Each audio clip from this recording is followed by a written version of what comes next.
నమస్కారం. ఆధ్యాత్మిక సుధాసాగరం ధర్మ సందేహాలు కార్యక్రమానికి స్వాగతం. ధర్మో రక్షతి రక్షితః. ధర్మాన్ని రక్షిస్తే ఆ ధర్మం మనల్ని రక్షిస్తుంది. ధారయతి ధర్మః అని కూడా అంటూ ఉంటారు. ధర్మాచరణ వల్ల మనకు సద్గతి లభిస్తుంది అని కూడా మన పెద్దలు చెప్తూ ఉంటారు. అయితే పండుగలు, పర్వదినాలు, మంచి చెడులు, ఆపదలు, ఆనందాలు ఇలా ఎన్నో సందర్భాల్లో ఎన్నో రకాల ధర్మాలని ఆచరిస్తూ ఉంటాం. చాలా సందర్భాలలో చాలా రకాల సందేహాలు కూడా కలుగుతూ ఉంటాయి, సహజమే. మరి ప్రేక్షకులు వాళ్ళ సందేహ నివృత్తికై ఎంతో శ్రద్ధగా మన ఈ కార్యక్రమానికి ఉత్తరాల ద్వారా, ఈమెయిల్స్ ద్వారా రాసి పంపిస్తున్నారు. వాటన్నిటికీ శాస్త్రీయ సమాధానాలు అందించడానికి మన ముందున్నారు ఉపన్యాస శిరోమణి, వేద విభూషణ, జ్యోతిష బ్రహ్మ, ఆగమ వారధి, మీ అందరికీ సుపరిచితులైన డాక్టర్ కందాడే శ్రీ రామానుజాచార్యులు గారు. వారితో మాట్లాడి మరిన్ని విషయాలు వారి మాటలో తెలుసుకుందాం. ఈనాటి కార్యక్రమాన్ని ప్రారంభిద్దాం. నమస్కారం అండి.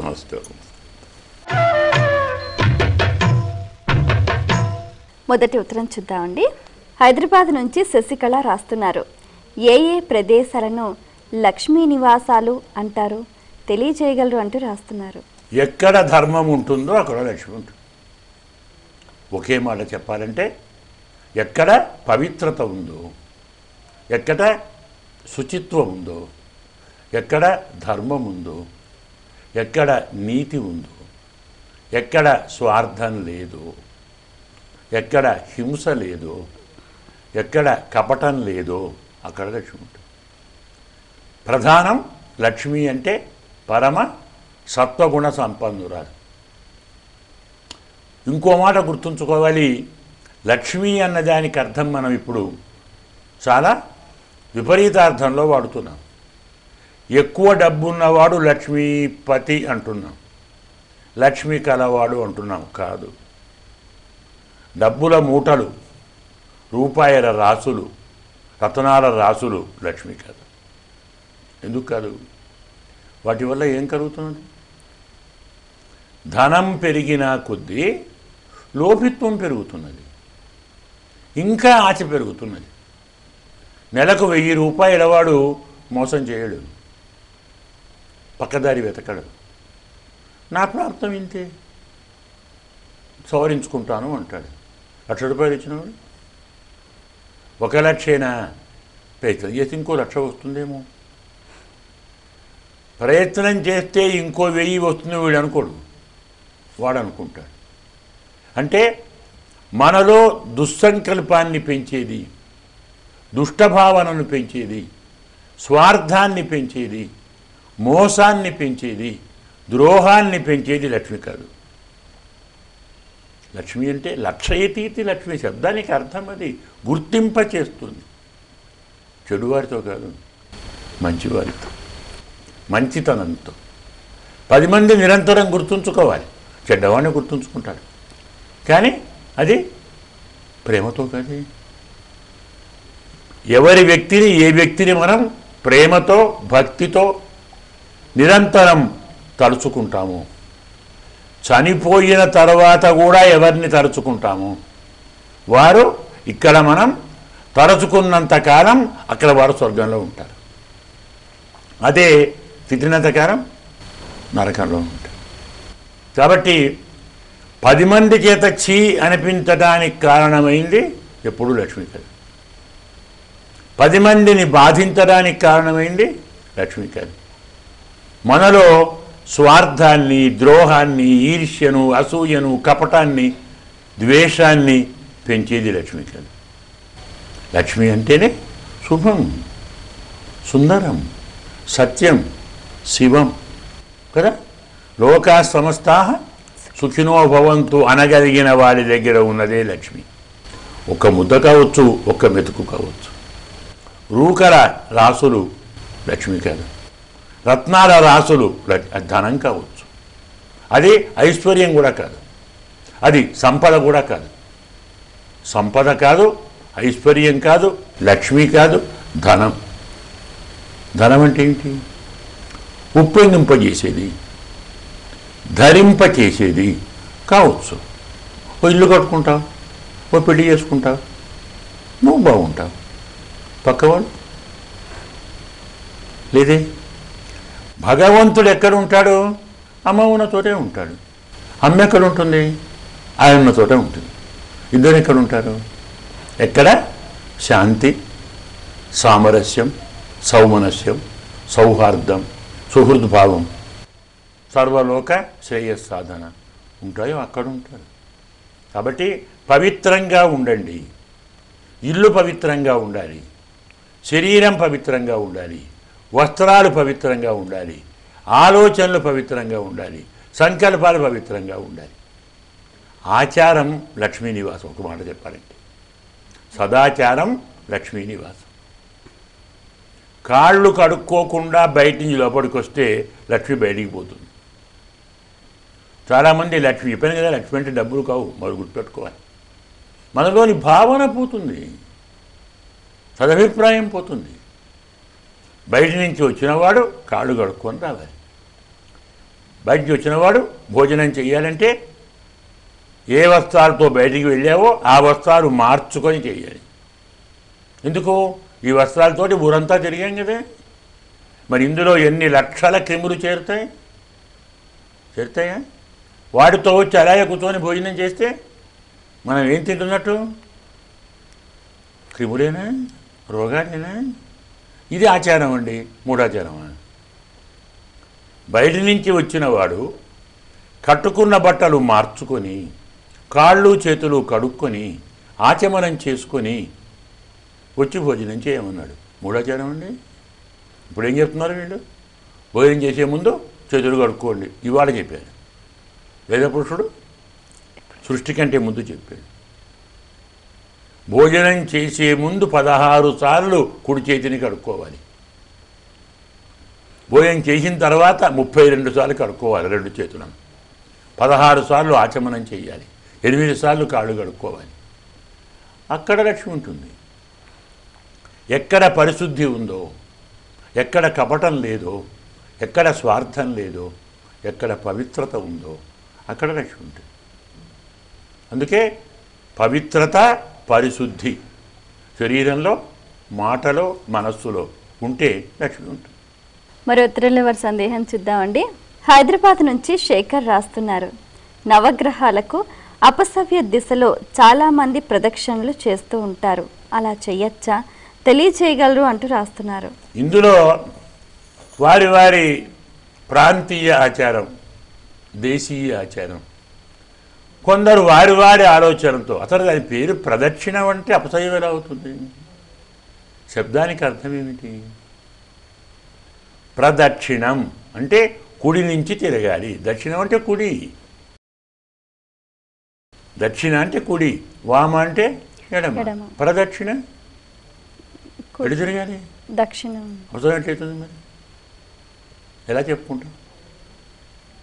పేరులోనే లేదే. మనం చెప్పే పేరుకే అర్థం ఉంటుంది. మరొకటి, నవగ్రహాలు అనగానే ఏవో అమంగళాలు, అశుచి, వాటికి విపరీతంగానే చేయాలి. ఎవరు చెప్పారు నీకు? అయితే వాటిలోని కొన్ని శక్తుల ప్రభావం వల్ల మన మనస్సు కలుషితం కాకుండా ఉండటానికి మనం నవగ్రహాలను దర్శించి వస్తే రాగానే కాళ్ళు కడుక్కోవాలి, శిరస్సున నీళ్లు చల్లుకోవాలి, ఓపుకుంటే స్నానం చేయాలి, ఆచమనం చేయాలి. ఇలాంటి వాటిని దృష్టిలో పెట్టుకొని అన్నిటికీ మరి అన్ని దేవాలు పోయి మనం స్నానం చేయం కదా, వచ్చి కడుక్కుంటామా? ఇక్కడ కడుక్కోవాలి కదా. ప్రదక్షిణ కూడా అపసవ్యంగా చేయాలి. ఇలా భావనలు పెంచుకున్నారు. ప్రదక్షిణ అంటేనే సవ్యంగా చేసేది. సవ్యం అంటే ఎడమే, కుడి కాదు కదా. అంటే ఏమిటి? మనం కుడి నుంచి తిరిగినప్పుడు కుడి నుంచి ఎడమకు వస్తాం, దాన్ని సవ్యం అంటారు. కుడి నుంచి ఎడమకు రావాలి. అపసవ్యం అంటే ఎడమ నుంచి కుడికి రావాలి. ఇప్పుడు ఏమైంది? ఏది ప్రదక్షిణ? మనము చేస్తున్న పనిని కాస్త జాగ్రత్తగా పరిశీలించండి. చాలా వాళ్ళు ఇందులో కన్ఫ్యూజ్ అవుతారు. ఏది కుడి, ఏది ఎడమ, ఎక్కడి నుంచి ఎటుపోతున్నాం, అసలు తిరగటంలోని పరమోద్దేశం ఏమిటి? ఇవన్నీ తెలియాలి కదా. మన శరీరాన్ని, మన మనస్సును, మన వాక్కును, మన బుద్ధిని, మన ఆలోచనలను, మన సంకల్పాన్ని పరమాత్మకు అర్పించుట. అందుకే 3 సార్లు చేయమన్నారు మనోవాక్కాయములు. 5 సార్లు చేయండి అన్నారు పంచ జ్ఞానేంద్రియాలు. 11 సార్లు చేయండి.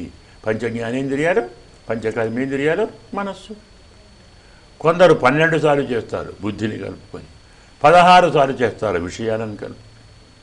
ఏమైనా ఈ ప్రపంచంలో మనకు వేటితో సంబంధం ఉందో, మనం వేటితో కలిసి ఉన్నామో, వేటి వల్ల బతుకుతున్నామో, వాటిలో ఎలాంటి చెడు వస్తే మన సమాజం చెడిపోతుందో అలాంటి చెడు రాకుండా, రానివ్వకుండా మంచినే కలిగించి మమ్ములను, మా చుట్టూ సమాజాన్ని మంచిగా ఉంచండని చెప్పటం, మనకున్నవన్నీ వారికి అర్పించటం, మేము నీ వాళ్ళమేని మరొక్కసారి ప్రతిజ్ఞ చేయటం ప్రదక్షిణంలోని పరమార్థం. అది అపసవ్యం చేస్తే ఏమవుతుంది? ఇవన్నీ అపసవ్యం కదా. అందువల్ల ప్రదక్షిణం అంటే సవ్యంగానే చేయాలి. కొన్ని పరిస్థితులలో పితృదేవతల కార్యక్రమాలు ఉన్నాయి. పితృదేవతల కార్యక్రమాల్లో కొన్ని అపసవ్యంగా చేయాలి, పరిసేచనాదులు కానీ మరొకటి కానీ. దానికి ఆ విధానంలో ఆ ప్రబల కారణం ఉంటుంది. అది ఇక్కడ అనుభవించదు. అయితే చేస్తే తప్ప అన్న ప్రశ్న విచారం మనకొద్దు. ఆ ప్రాంతం వాళ్ళు అలా వాళ్ళ పూర్వాచారం ఉంది, అలా మేము చేసుకుంటున్నామండి. చేసుకుంటున్న వాళ్ళని తప్పుపట్టడం దీని ఉద్దేశం కాదు. కానీ ప్రదక్షిణం అంటే అర్థం ఏమిటి, అందులోని ఆంతర్యం ఏమిటి, ఇవి తెలుసుకొని ఆరాధించండి. అన్ని సూత్రం. మరి ఉత్తరంలో వారి సందేహం చూద్దామండి. కోదాడు నుంచి హైమ రాస్తున్నారు. బంగారం దొరికితే దానిని ఇంట్లోకి తెచ్చుకోరాదా, వివరించండి అంటూ రాస్తున్నారు. బంగారమే కాదు, మనది కాని ఏ వస్తువు దొరికినా మనం తెచ్చుకోకూడదు. ధర్మం అదే. ఈ రోజుల్లో ఏం చేస్తున్నాం? మనది కాందే దాచుకుంటున్నాం, మనది వదిలిపెడుతున్నాం. ధర్మం కాదది. మాతృవతు పరదారేషు పరద్రవ్యేషు లోష్టవత్ ఆత్మవతు సర్వభూతేషు యః పశ్యతి స పండిత. దాసభగవాని వాక్యం. పరస్త్రీ కనపడితే కన్న తల్లిలాగా చేతులు జోడించు చెప్తాడు మనకు పోతన భాగవతంలో. తన యందు అఖిలభూతములందు నొక భంగి సమహితత్వంబున జరుగువాడు. పెద్దల పొడగన్న మృత్యుని కైవడి చేరి నమస్కృతులు చేయువాడు. కన్నుదోయికి అన్యకాంతల అడ్డంబైన మాతృభావన చేసి మరలువాడు. ప్రహ్లాదుడు వాడే కాదు, మనం అలాగే ఉన్నాయి. పరస్త్రీ కనపడ్డప్పుడు తల్లిలా చూడు, పరద్రవ్యం కనపడ్డప్పుడు మట్టి పెడ్డలా చూడు, సకల ప్రాణులు నీలా చూసుకో. అంటే ఏ పని జరిగితే నీకు శరీరానికి మనస్సుకు బాధ కలుగుతుందో ఆ పని నీవు మరొకరికి చేయకు. ముళ్ళుంది దారిలో, మనం పోయాం, కుచ్చుకుంది, ఏం చేస్తాం? తీస్తాం. తీసి ఎక్కడేయాలి? ఎవరు? అక్కడేనా పక్కన? పక్కన. కొందరు అక్కడే ఇస్తారు. అంటే నేనొక్కడిని ఎందుకు బాధపడాలి, బాధపడని? ఇదండి సంస్కారం. ఆ ముళ్ళు నాకు కుచ్చుకుంటే ఎంత బాధ కలుగుతుందో వాడికి కుచ్చుకున్నా అంతే బాధ కలుగుతుంది. నాకు కలిగిన బాధ నా పక్క వాడికి కలగకూడదు, దాన్ని తీసి దూరంగా వేయి. అలాగే ఈ ద్రవ్యం ఎవరిదో అది వాడికే లభించని. ఒకరి ద్రవ్యం మనం తీసుకుంటే పోయినవాడు బాధపడతాడు, దొరికినవాడు వీడు బాధపడతాడు. ఎందుకు? మనం తీసుకున్నది ఇంత, తర్వాత మనకు పోయేది ఇంత. ఇప్పుడు పోకపోవచ్చు, ఎప్పుడూ పోవచ్చు. అందువల్ల పరద్రవ్యాన్ని మట్టి పెడ్డలా చూడండి. నీకైనటువంటి బాధను నీతో పాటు వాడే పక్కవాడు కాబట్టి అలాంటి పని నీవు చేయకు, ఇతరులతో చేయనీయకు. అందువల్ల ఒక బంగారమే కాదు, ఏ వస్తువు దొరికినా బుద్ధిమంతుడు, ధర్మము తెలిసినవాడు దాన్ని పట్టుకొని ప్రకటన చేయాలి. ఫలానా వస్తువు నాకు ఫలానా చోట దొరికినది, అది ఎవరో వచ్చి తీసుకొని పొండి. మనం ఇప్పటికీ చూస్తుంటాం, పత్రికల్లో వస్తుంటాయి.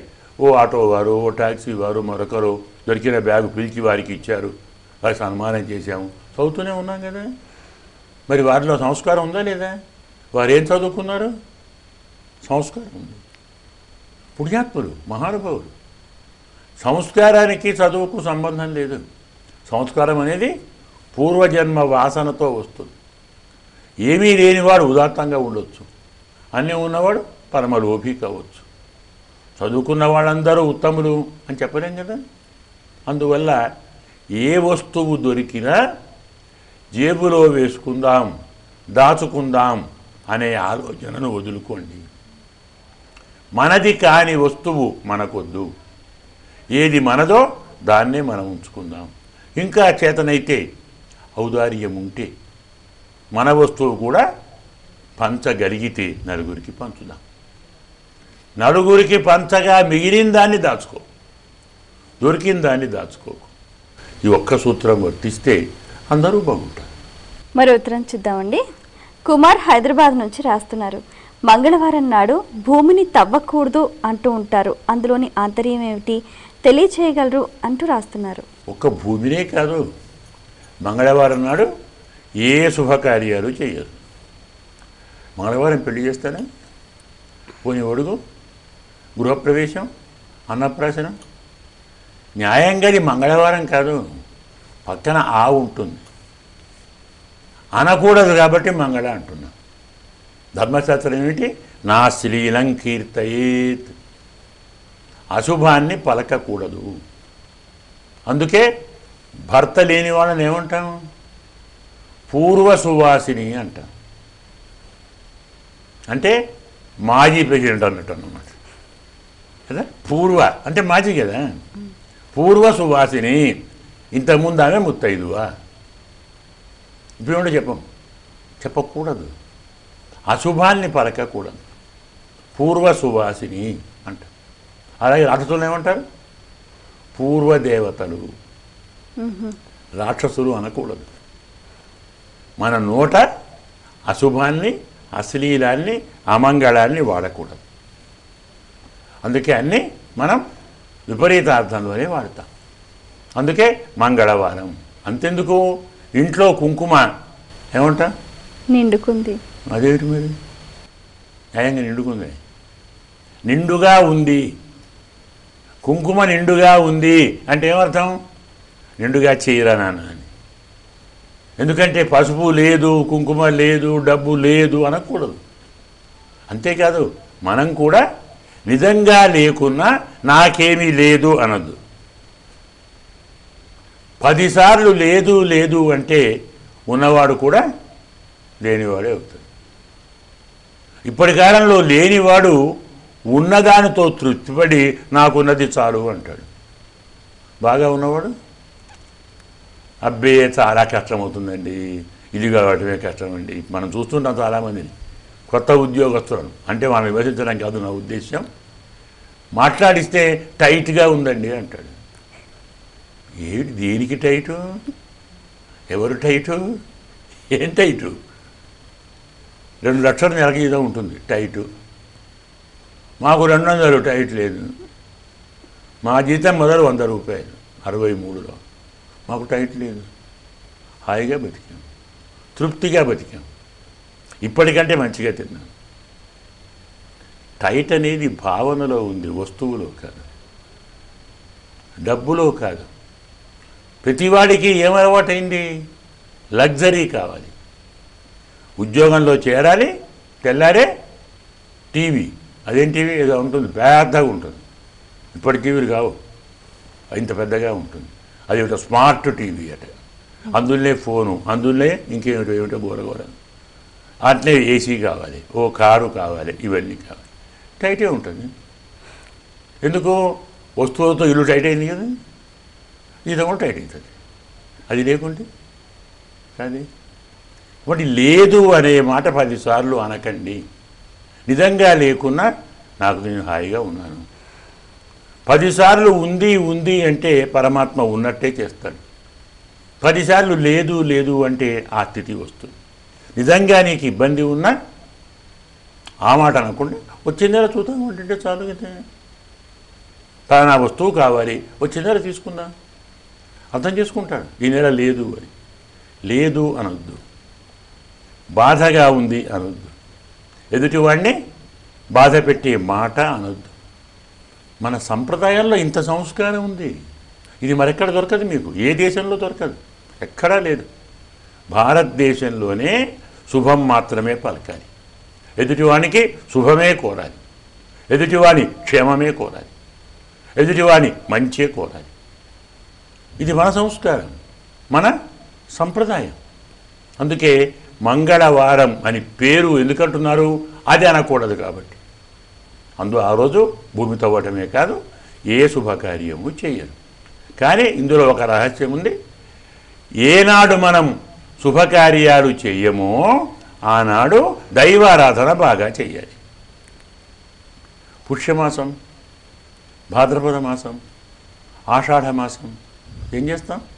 ఆరాధన. అన్ని వ్రతాలే కదా. భాద్రపదం అన్ని వ్రతాలే, ఆషాఢం అన్ని వ్రతాలే, పుష్యం పుష్యలక్ష్మి అంటాం. అంటే మామూలుగా మన జీవితంలో కావలసిన కొన్ని ప్రత్యేక కార్యక్రమాలకు పనికిరాని నెలలో రోజులో ఉంటే వాటిని మన పని అప్పుడైనా మానుకొని ఆయన పని చెయ్యి. హాయిగా స్వామిని ఆరాధించు.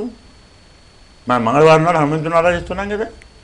సుందరకాండ పాలన వాళ్ళు మొదలు పెడతారు, రామపట్టాభిషేకం ఆ రోజు చేస్తారు. ఏవి మనకు శుభము కాదనుకుంటామో దాన్ని శుభంకరం చెయ్యమని పరమాత్మను ప్రార్థిద్దాం. అలాంటి రోజుల్లో స్వామిని ఆరాధించండి, అభిషేకాలు చేయండి, పూజలు చేయండి, 10 మందికి దానం చేయండి. మీరు బాగుంటారు, వారు బాగుంటారు. చాలా సంతోషం అండి. మీ అమూల్యమైన సమయాన్ని కేటాయించి మా ప్రేక్షకుల ధర్మ సందేహాలకు శాస్త్రీయ సమాధానాలు అందించినందుకు ధన్యవాదాలు. వీక్షించారు కదండి, ఇది ఇవాల్టి మన ధర్మ సందేహాలు కార్యక్రమం. మీకు కూడా ఏమైనా ఆధ్యాత్మిక ధర్మ సందేహాలు కలిగితే మా ఈ కార్యక్రమానికి మీ సందేహాల్ని క్లుప్తంగా, సూటిగా, స్పష్టంగా పోస్ట్ కార్డ్పై లేదా ఈమెయిల్స్ ద్వారా రాసి పంపించండి. మా చిరునామా ధర్మ సందేహాలు, కేర్ ఆఫ్ భక్తి TV, road number 92, Jubilee hills, Hyderabad 5,96,000. మా ఈమెయిల్ ఐడి bhaktihyd@gmail.com. మరో కార్యక్రమంలో మళ్ళీ కలుసుకుందాం. అంతవరకు సెలవు. నమస్కారం.